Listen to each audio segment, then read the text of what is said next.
कि अपने चैनल चौक industry academy में तो एक और मॉक टेस्ट पेपर के साथ हम लोग हाजिर हुए हैं। ये मॉक टेस्ट पेपर बीएड के बच्चों के लिए है जो बच्चे एंट्रेंस एग्ज़ाम देना चाहते हैं बीएड मॉक टेस्ट का जामिया ईएमयू और ड्यू जैसी यूनिवर्सिटीज़ में। तो चलिए देखते हैं, ये मॉक टेस्ट सीरीज़ पेपर हमारा सेकंड है, तो उसमें किस तरह के क्वेश्चन आते हैं। तो सबसे पहला क्वेश्चन है हमारा, अवतल दर्पण द्वारा बनाई गई छवि वस्तु की तुलना में आभासी, सीधी और बड़ी दिखाई दे रही है, वस्तु की स्थिति कहाँ होनी चाहिए। तो उसका जो सही आंसर आएगा वो आएगा ऑप्शन नंबर डी। ठीक है, चलिए आगे बढ़ते हैं नेक्स्ट क्वेश्चन की ओर। आँख लेंस की फोकस लंबाई में परिवर्तन की क्रिया के कारण होता है, तो उसका जो सही आंसर आएगा वो आएगा ऑप्शन नंबर सी। तो चलिए आगे बढ़ते हैं। एंटीबायोटिक पेनिसिलिन की खोज किसने की थी, तो उसका जो सही आंसर होगा वो होगा ऑप्शन नंबर बी। तो चलिए आगे बढ़ते हैं। निम्नलिखित में कौन सा वर्ड प्रोसेसर एप्लीकेशन है, जो पहला वर्ड प्रोसेसर है वो इसमें पूछा गया है, तो इसका जो सही आंसर होगा वो होगा ऑप्शन नंबर ए, एमएस वर्ड। चलिए आगे बढ़ते हैं। कंप्यूटर सिस्टम में निम्नलिखित में से कौन सी वॉलेटाइल मेमोरी है, तो इसका जो सही आंसर आएगा वो आएगा ऑप्शन नंबर ए, रैम।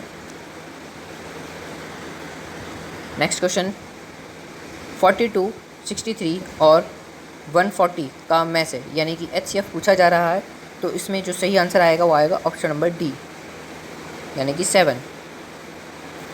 आगे बढ़ते हैं नेक्स्ट क्वेश्चन की ओर। ये आपका जनरल मैथ्स का क्वेश्चन है, तो इसमें आपको क्वेश्चन सॉल्व करके देखना होगा। जो उसका सही आंसर है वो मैं आपको बता देता हूँ। इसका सही आंसर है ऑप्शन नंबर सी। चलिए आगे बढ़ते हैं। एक परीक्षा में उत्तीर्ण होने के लिए अधिकतम अंक 36% प्राप्त करना आवश्यक है। एक छात्र को 113 अंक मिले और उसे 85 अंकों से फेल घोषित किया गया, अधिकतम अंक क्या थे, तो उसका जो सही आंसर आएगा वो आएगा ऑप्शन नंबर बी।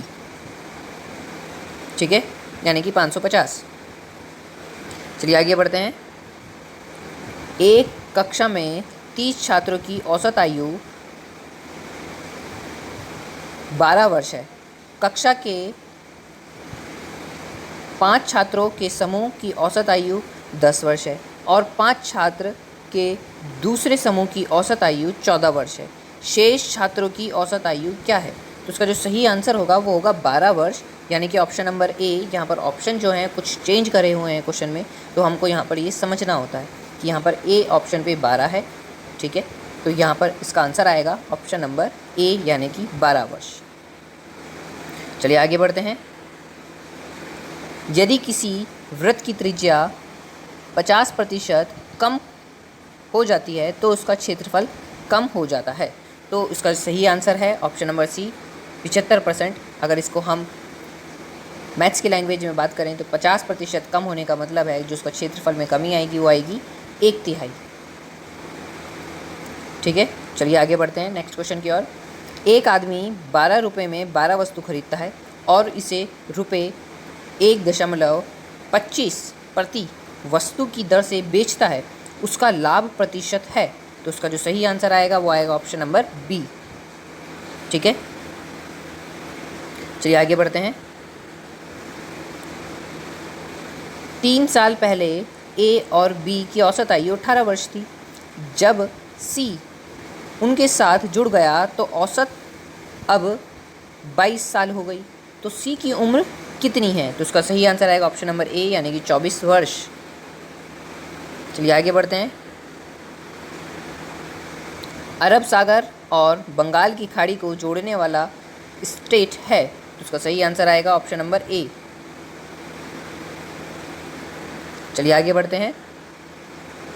नीप ज्वार तब होता है जब, तो उसमें पूछा गया है नीप ज्वार कब होता है, तो उसका सही आंसर आएगा ऑप्शन नंबर बी, जब सूर्य और चंद्रमा के दूसरे पर समकोण पर होते हैं, एक दूसरे के समकोण पर होते हैं, यानी कि बी ऑप्शन।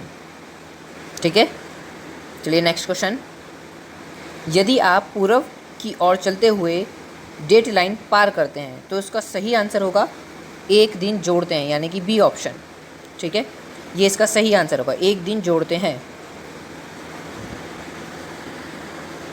चलिए आगे बढ़ते हैं।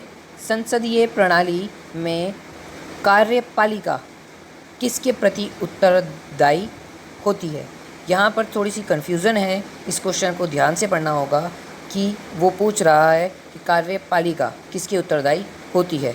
तो उसका जो सही आंसर होगा वो होगा ऑप्शन नंबर ए, यानी कि राष्ट्रपति के। चलिए आगे बढ़ते हैं।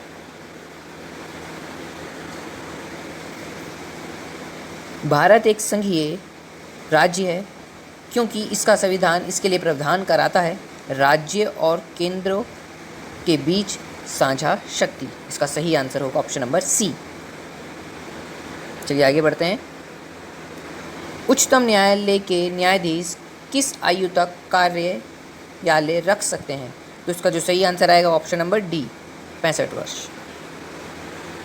नेक्स्ट क्वेश्चन, 40वें संशोधन अधिनियम 2002 के लिए प्रावधान किया गया। तो उसका सही आंसर आएगा ऑप्शन नंबर सी, यानी कि मुक्त और अनिवार्य शिक्षा। अगला क्वेश्चन, सबसे पुराना वेद ऋग्वेद, ऑप्शन नंबर ए। प्राचीन भारत का स्वर्ण युग था। तो उसका जो सही आंसर आएगा वो आएगा ऑप्शन नंबर बी, गुप्त साम्राज्य या गुप्त काल। सिक्का रुपया किसने प्रचलित किया था? तो उसका सही आंसर आएगा ऑप्शन नंबर ए, शेषासुरी। नेक्स्ट क्वेश्चन, सती का उन्मूलन इसके द्वारा शुरू किया जो सामाजिक सुधारों में से एक है। तो इसका सही आंसर आएगा ऑप्शन नंबर ए। तो इसी तरह की वीडियोस को देखते रहने के लिए बने रहिए चॉक एंड डस्टर अकेडमी के साथ। जल्द मिलेंगे आपसे एक और मॉक टेस्ट पेपर लेकर। Thanks for watching this video.